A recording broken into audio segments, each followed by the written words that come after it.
मौसूल युद्ध के कारण जब श्री कृष्ण के कुल के अधिकांश लोग मारे गए तो श्री कृष्ण ने प्रभास क्षेत्र में एक वृक्ष के नीचे विश्राम किया। वहीं पर उनको एक भील ने भूलवश तीर मार दिया जो कि उनके पैरों में जाकर लगा। इसी को बहाना बनाकर श्री कृष्ण ने देह को त्याग दिया। इसके बाद बलराम भी जाकर समाधि ले लेते हैं। जब अर्जुन के पास यह समाचार पहुंचता है तो वे द्वारिका पहुंचते हैं। उनके द्वारिका पहुंचने पर भगवान श्री कृष्ण की सभी पत्नियों सहित कई यदुवंशी महिलाएं बिलख बिलख कर रोने लगती हैं। पति और पुत्रों से हीन हुई इन स्त्रियों के अंतर्नाद को सुनकर अर्जुन भी रोने लगते हैं। उनसे उन स्त्रियों की ओर देखा नहीं जाता है। उनकी आंखों से लगातार अश्रुधारा बहने लगती है। यदुवंश की सभी स्त्रियां अर्जुन को घेर कर इस आस में बैठ जाती हैं कि अब हमारे बारे में कोई तो निर्णय लेने वाला आया। पुरुषों में यदि कोई बचा था तो कृष्ण के प्रपौत्र वज्रनाभ और भगवान श्री कृष्ण के पिता वासुदेव। कुछ स्त्रियां गर्भवती थीं। श्री कृष्ण की पत्नियों से मिलने के बाद अर्जुन अपने मामा वसुदेव से मिलने बड़ी हिम्मत करके उनके महल जाते हैं। श्री कृष्ण के पिता वसुदेव अर्जुन को देखते ही रोने लगते हैं और उन्हें अपने गले से लगा लेते हैं। कुछ समय बाद वे अर्जुन को यादवों की आपसी लड़ाई का सारा किस्सा सुनाते हैं और बाद में श्री कृष्ण एवं बलराम के परम धाम चले जाने के बारे में कहते हैं। वसुदेव यह भी कहते हैं कि श्री कृष्ण कह गए थे कि तुम अर्थात अर्जुन आओगे और तुम ही अब इन स्त्रियों के बारे में निर्णय लोगे। तुम्हारे यहाँ से चले जाने के बाद इस द्वारिका नगरी को समुद्र डुबो देगा। कुछ समय रुककर वसुदेव कहते हैं कि मेरा भी अंतिम समय आ गया है और तुम ही मेरा अंतिम संस्कार करोगे। अर्जुन वसुदेव की बात सुनकर मन ही मन बहुत दुखी होते हैं। तब अर्जुन वहां के सभी मंत्रियों से मिलते हैं और वे इस वंश के सभी स्त्री, बालक और बूढ़ों को यहाँ से इंद्रप्रस्थ जाने के लिए इंतजाम करने को कहते हैं। उस दिन अर्जुन रात को द्वारिका में ही रुकते हैं। सुबह समाचार मिलता है कि वासुदेव ने भी अपनी देह त्याग दी है।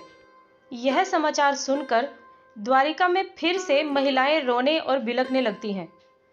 तब अर्जुन अपने मामा वसुदेव के अंतिम संस्कार की तैयारी कर उनके शव को नगर से दूर एक स्थान पर ले जाते हैं।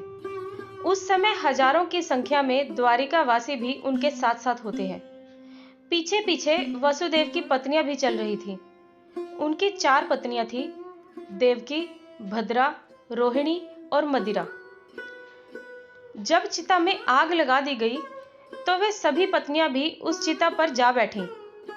यह दृश्य देखकर अर्जुन का दिल फट जाता है। इसके बाद अर्जुन उस स्थान पर गए जहां पर यदुवंशी आपस में लड़कर मर गए थे। वहां बहुत अधिक संख्या में वीरों के शव पड़े थे। अर्जुन ने सभी का अंत्येष्टि कर्म किया और 7वें दिन प्रेत विधि कर्म करके अर्जुन सभी द्वारिका वासियों के साथ वहां से निकल पड़े। उनके साथ ऊंट, घोड़े, खच्चर, बैल, रथ आदि पर सवार द्वारिका वासियों के साथ ही भगवान श्री कृष्ण की 8 पत्नियां भी थी। साथ में श्री कृष्ण का प्रपौत्र वज्रनाभ भी था। कहते हैं कि यह लाखों लोगों का लश्कर था। अर्जुन के द्वारिका से निकलते ही नगरी समुद्र में डूब जाती है। इस अद्भुत दृश्य को द्वारिका वासी अपनी आंखों से देखकर आश्चर्यचकित हो जाते हैं। उस समय वे सभी बस यही सोचते हैं कि भगवान की लीला भी अद्भुत है।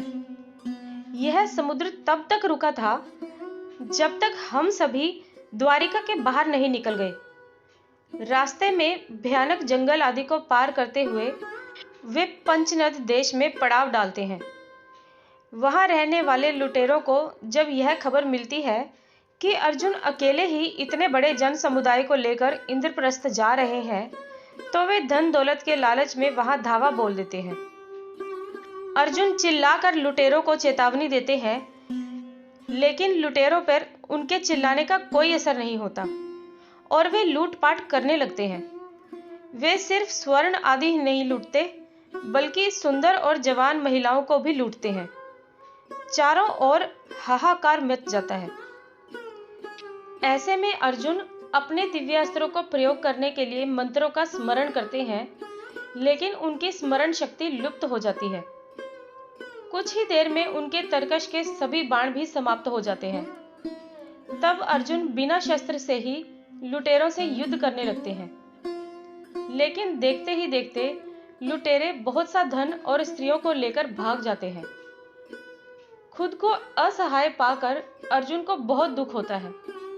वे समझ ही नहीं पाते हैं कि क्यों और कैसे मेरी अस्त्र विद्या लुप्त हो गई।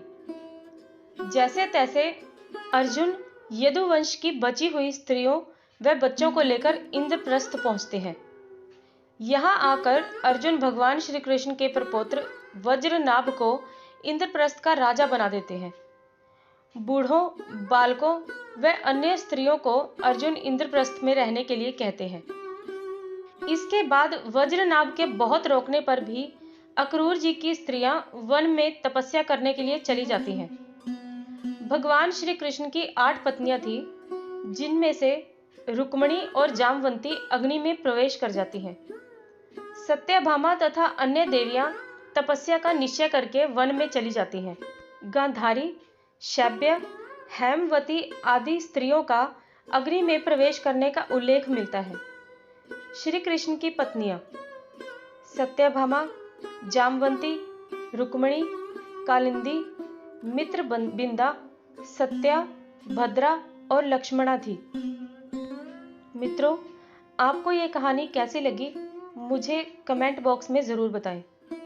मेरे इस चैनल को सब्सक्राइब करें, इस वीडियो को लाइक करें और अपने फ्रेंड्स और फैमिली के साथ इस वीडियो को शेयर भी करें। धन्यवाद।